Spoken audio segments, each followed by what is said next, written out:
La salle à manger plongea dans un silence pesant alors que je continuais de faire défiler les actualités sur mon téléphone, un léger sourire aux lèvres. Ma sœur, Juliette, s'éclaircit la gorge, tentant de recapturer l'attention de l'assemblée. Ce que je veux dire, c'est que certaines personnes sont faites pour réussir, et d'autres. Elle fit un geste vague en direction de ma fille, Emma, qui était blottie dans le fauteuil du coin avec son livre. D'autres trouvent leur vocation dans les métiers de service. Il n'y a aucun mal à ça. Ma mère opina avec enthousiasme. Les enfants de Juliette ont tellement de succès. La fac de médecine, la fac de droit et une grande école de commerce. Un médecin, une avocate et un entrepreneur, tous dans la même famille. Pendant ce temps, mon frère Marc ajouta son grain de sel. Ça fait combien de temps qu'Emma travaille dans cette librairie ? 3 ans maintenant ? À 25 ans, ne devrait-elle pas avoir un peu plus d'ambition ? Emma tourna une page sans lever les yeux. Je l'observais attentivement, comme je le faisais toujours lors de ses repas de famille. Elle avait appris très tôt à laisser leurs paroles glisser sur elle comme la pluie sur une vitre. La librairie paie ses factures, dis-je tranquillement, en posant mon téléphone face contre table. Juliette éclata de rire, un son sec qui trancha le silence de la pièce. Tout juste, j'en suis sûre. Heureusement qu'elle t'a pour la soutenir. Mes 3 enfants sont complètement indépendants. D'ailleurs, ils passent tous des entretiens pour des postes prestigieux la semaine prochaine. Vraiment ? Demandai-je en prenant mon verre de vin. Oh, oui. Les plus grandes entreprises se les arrachent. Les relations que nous avons construites, le réseau que nous avons développé en tant que parents, ça fait toute la différence. Elle me regarda d'un air entendu. Bien sûr, cela demande de pousser ses enfants vers l'excellence plutôt que d'encourager la médiocrité. Mon père, enhardi par le vin, se joignit à la conversation. Ton problème, ça a toujours été d'être trop laxiste. Les enfants ont besoin de pression pour réussir. Regarde les 3 de Juliette, puis regarde Emma. Les résultats parlent d'eux-mêmes. Je pris une lente gorgée de vin. Cela faisait 23 ans que j'écoutais ça. 23 ans que j'avais ramené Emma à la maison, une petite fille de 2 ans que j'avais adoptée, et que ma famille m'avait fait comprendre qu'elle ne serait jamais à la hauteur de leurs petits-enfants biologiques. Emma a l'air heureuse, proposai-je. Heureuse ? Ricana Marc. Le bonheur, ça ne paie pas la retraite. Le bonheur, ça ne construit pas une carrière. Elle a 25 ans et travaille dans le commerce de détail. Elle aime les livres, dis-je.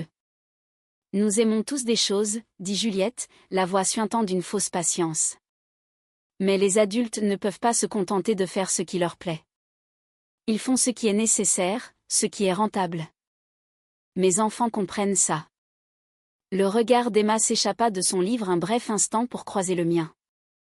Je lui fis le plus petit des hochements de tête. Elle retourna à sa lecture. En parlant de tes enfants, dis-je d'un ton désinvolte, pour quel poste passe-t-il des entretiens ? Juliette se rengorgea. Eh bien, je ne devrais probablement rien dire avant que les offres ne soient finalisées, mais comme on est en famille, Antoine est pressenti pour un poste de collaborateur junior au cabinet Dubois et Associés. Chloé a des entretiens avec 3 hôpitaux différents pour son internat, et Lucas est courtisé par plusieurs entreprises de la tech pour des postes de management. Impressionnant, dis-je. Quelles entreprises de la tech ? Oh, plusieurs. La plus grosse est une start-up spécialisée dans l'IA qui fait beaucoup parler d'elle. Quantum quelque chose. Très avant-gardiste, très select. Apparemment, il n'embauche que les meilleurs. Je sentis mon téléphone vibrer dans ma poche mais ne le sortis pas. Quantum Edge Solutions. Les yeux de Juliette s'écarquillèrent. Oui, c'est ça. Comment tu sais ? J'ai deviné, dis-je en me levant pour remplir mon verre. On en a beaucoup parlé dans la presse spécialisée ces derniers temps. Eh bien, Lucas passe un entretien pour leur programme de junior management. Le recruteur a dit qu'il n'acceptait que 5 candidats par an sur des milliers de candidatures. Mais avec le MBA de Lucas et son expérience en stage, sa place est quasi assurée. Ma mère joignit les mains. 3 petits-enfants qui réussissent. Juliette, tu dois être si fière.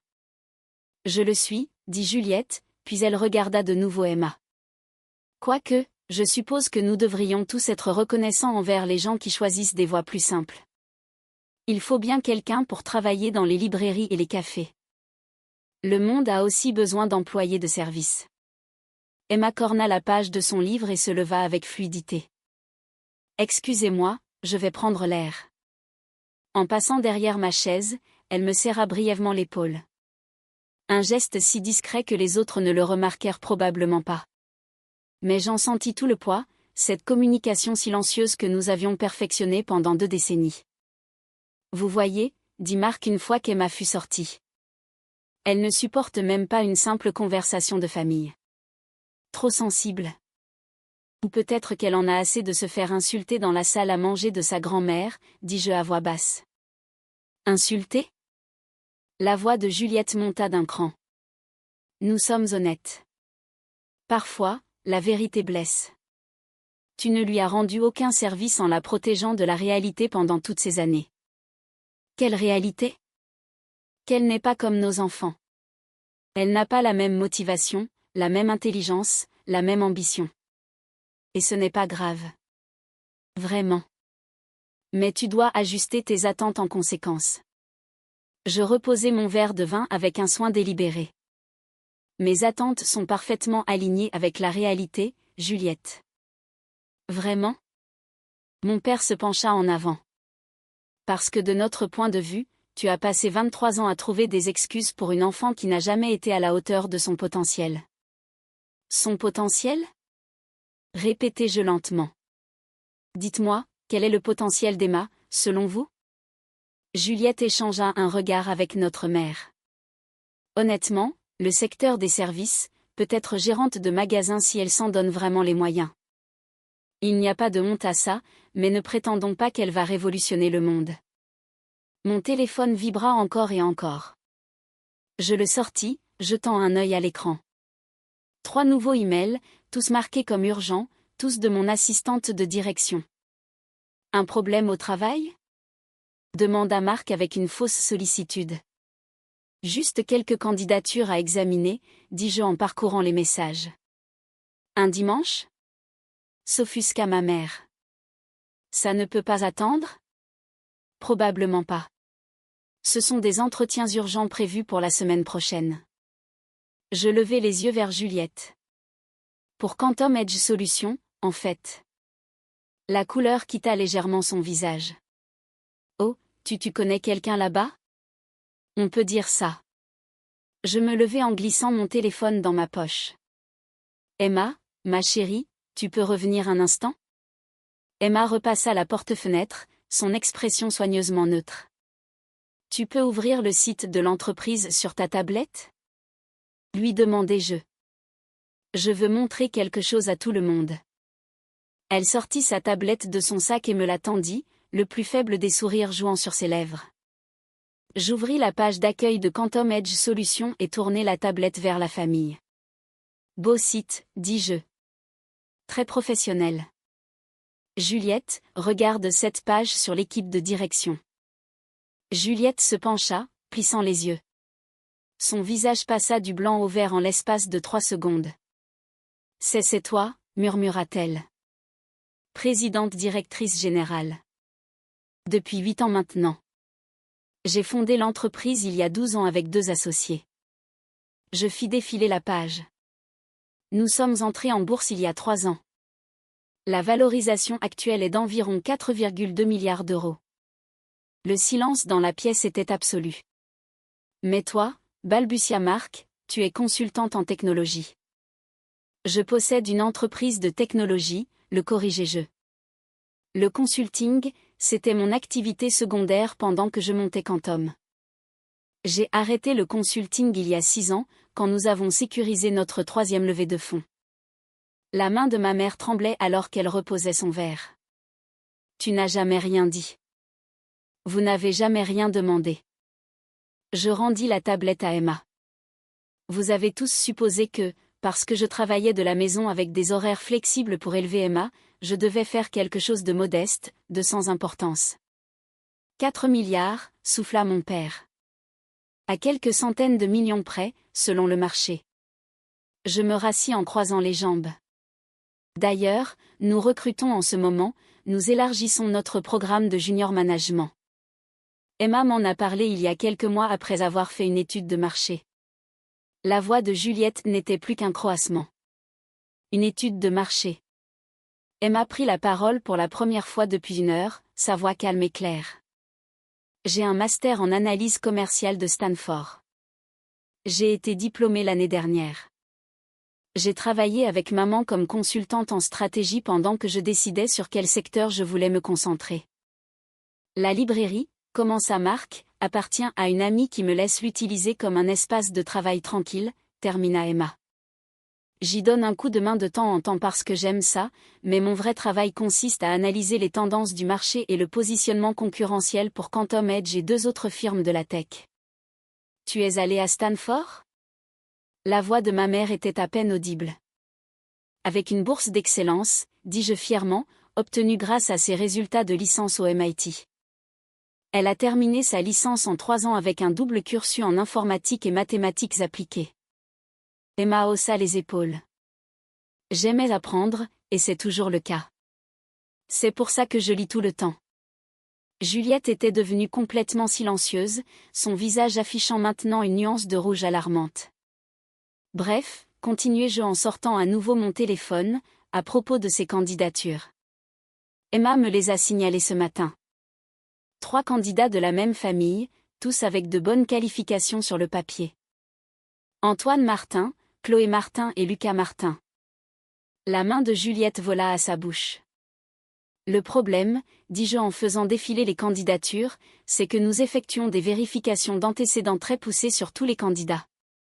Pas seulement leur parcours professionnel, mais aussi une évaluation de leur caractère. Nous interrogeons des gens qui les connaissent, nous regardons leur présence sur les réseaux sociaux, et nous examinons comment ils traitent les autres. Je levai les yeux vers Juliette. Les références de tes enfants sont excellentes.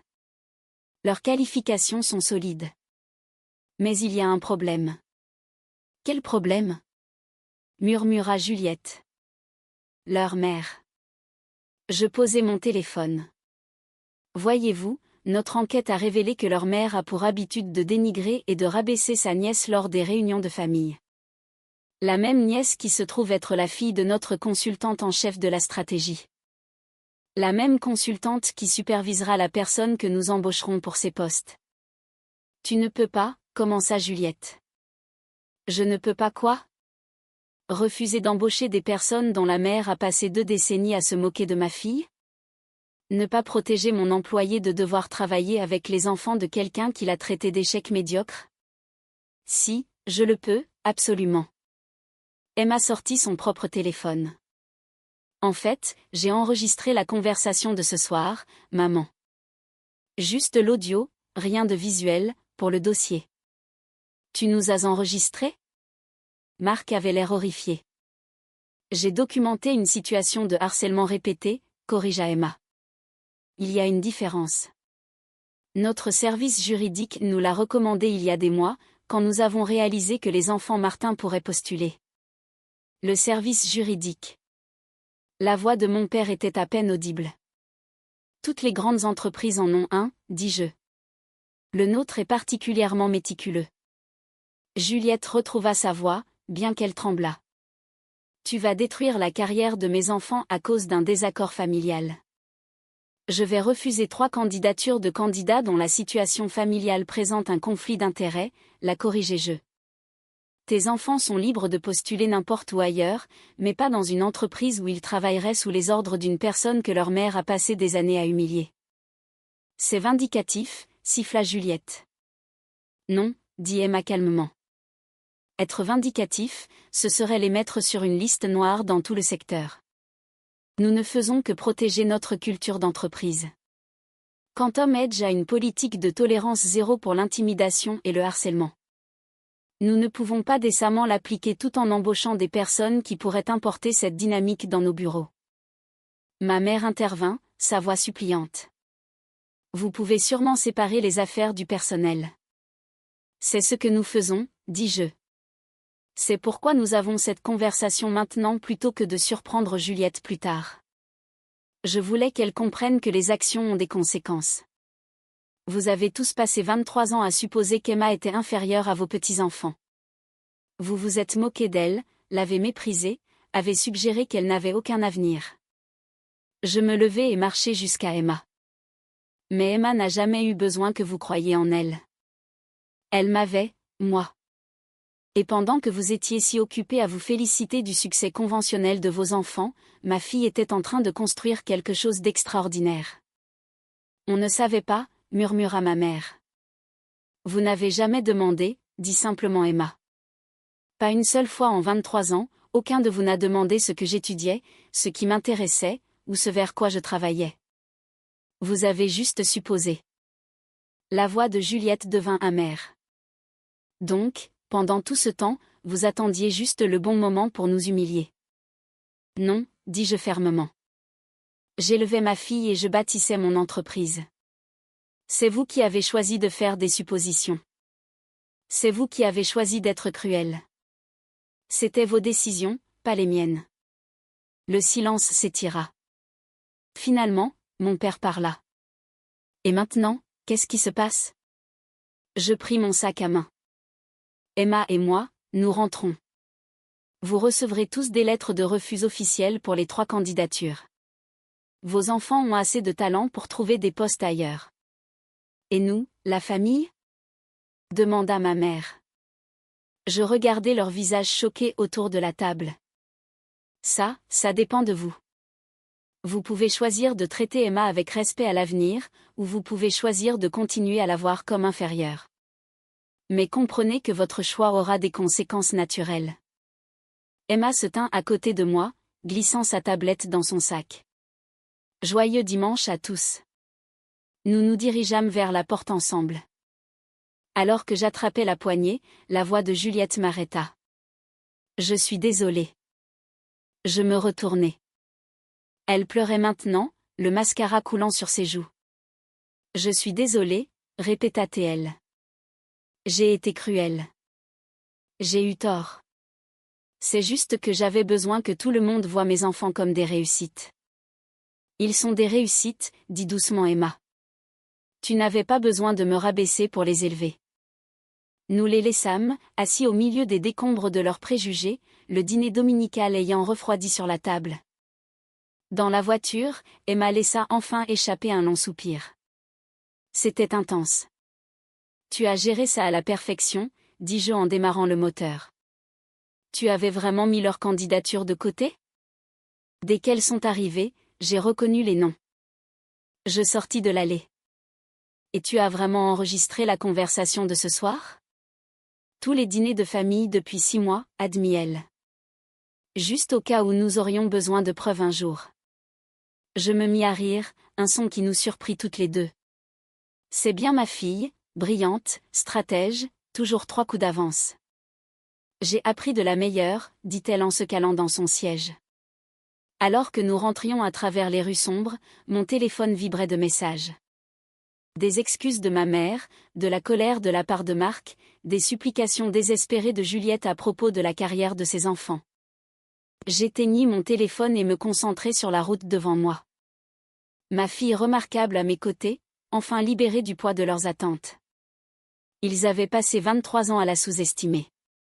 C'était leur perte, pas la nôtre.